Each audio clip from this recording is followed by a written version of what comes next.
Hello friends. तो last lecture में हमने देखा था किसी भी मीडियम में अगर 2 पॉइंट चार्जेस हैं तो वो एक दूसरे पे फोर्स एक्सर्ट करते हैं। F equals to 1/4πε0 Q1 Q2/r²। तो ये हमने पढ़ा था कूलम्स लॉ में, और साथ में कूलम्स लॉ की वेक्टर फॉर्म हमने देखी थी जिसमें हमने इस फोर्स की डायरेक्शन भी देखी थी।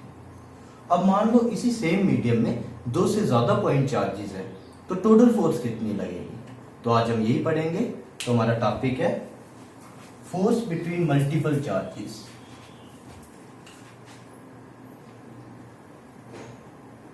फोर्स बिटवीन मल्टीपल चार्जेस, और इसको हम बोलते हैं सुपरपोजिशन प्रिंसिपल।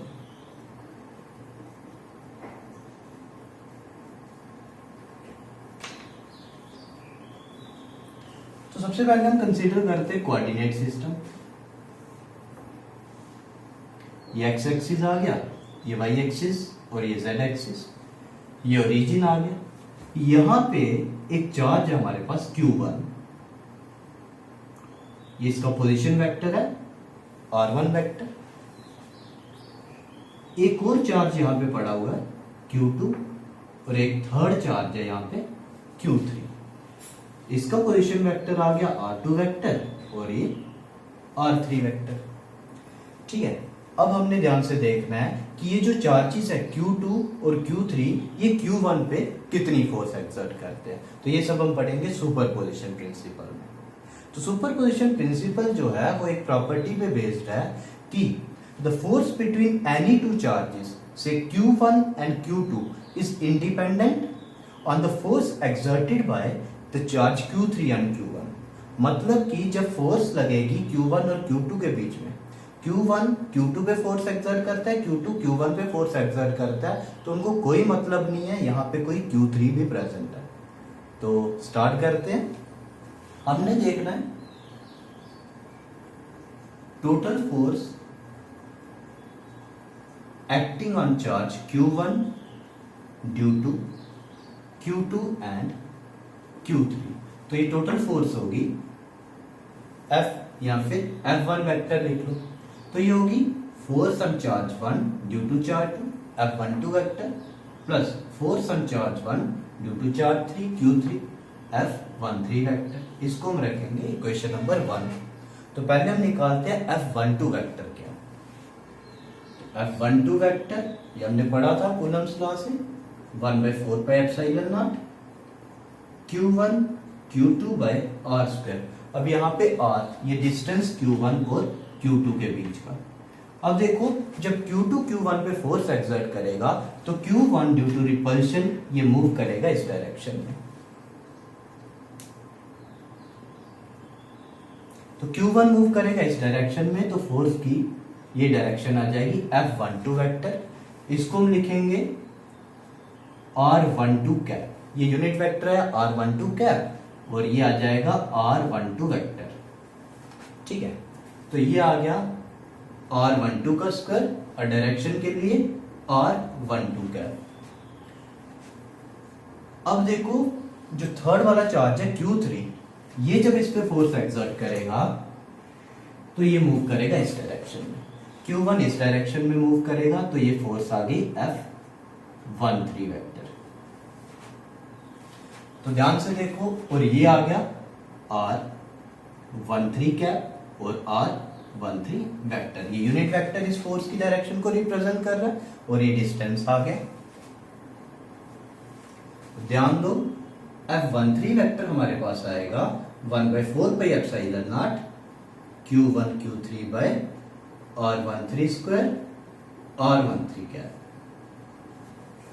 तो ये फोर्स लगाई फर्स्ट वाले चार्ज पे सेकंड ने, और ये फोर्स लगाई फर्स्ट वाले चार्ज पे थर्ड चार्ज ने। अब इन दोनों इक्वेशंस को हम यूज करेंगे फर्स्ट इक्वेशन में।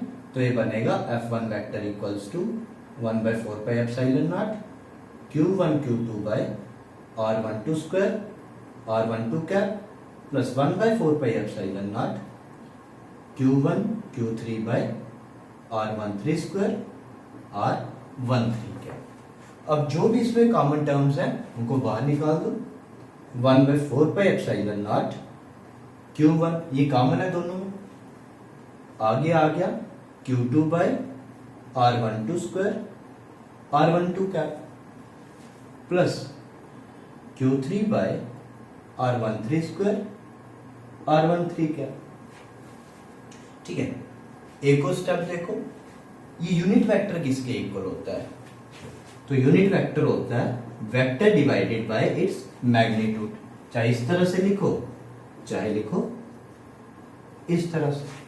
तो ये वैल्यू यहां पे पुट करते हैं, ये आएगा 1/4πε0 Q1 Q2/R12 का स्क्वायर।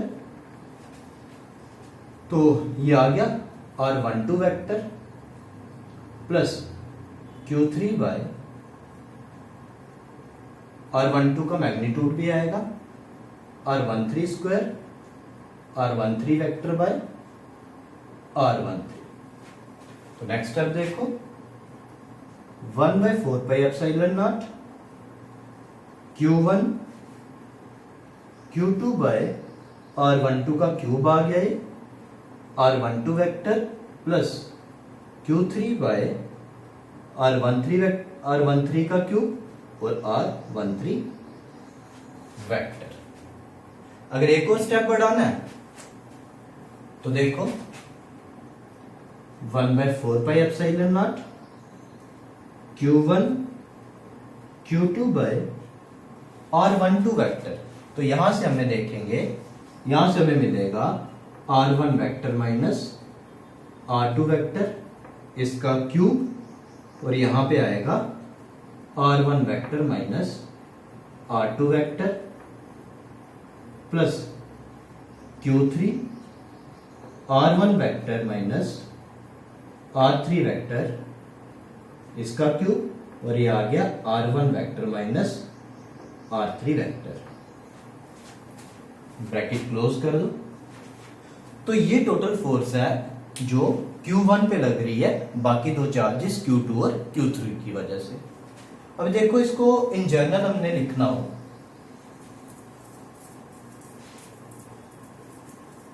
मतलब अब अगर यहां पे 3 से ज्यादा चार्जेस होते तो हम इसको किस तरह से लिखते? तो F1 वेक्टर हमारे पास आता इस इक्वेशन को देख के 1/4πε0 Q1 summation I equals to 1 to n, ध्यान से देखना, QI/R1I का स्क्वायर और R1I कैप। तो ये आता, एक मिनट चेक करो, क्या Q1 पे फोर्स एक्सर्ट करेगा? नहीं करेगा, तो यहां पे 1 नहीं लिखेंगे, 2। तो Q1 आया, वो Q2 पे फोर्स एक्सर्ट करेगा, तो ये हमारा समेशन जो है स्टार्ट होगा 2 से। और इसको इस तरह से भी लिखा हमने,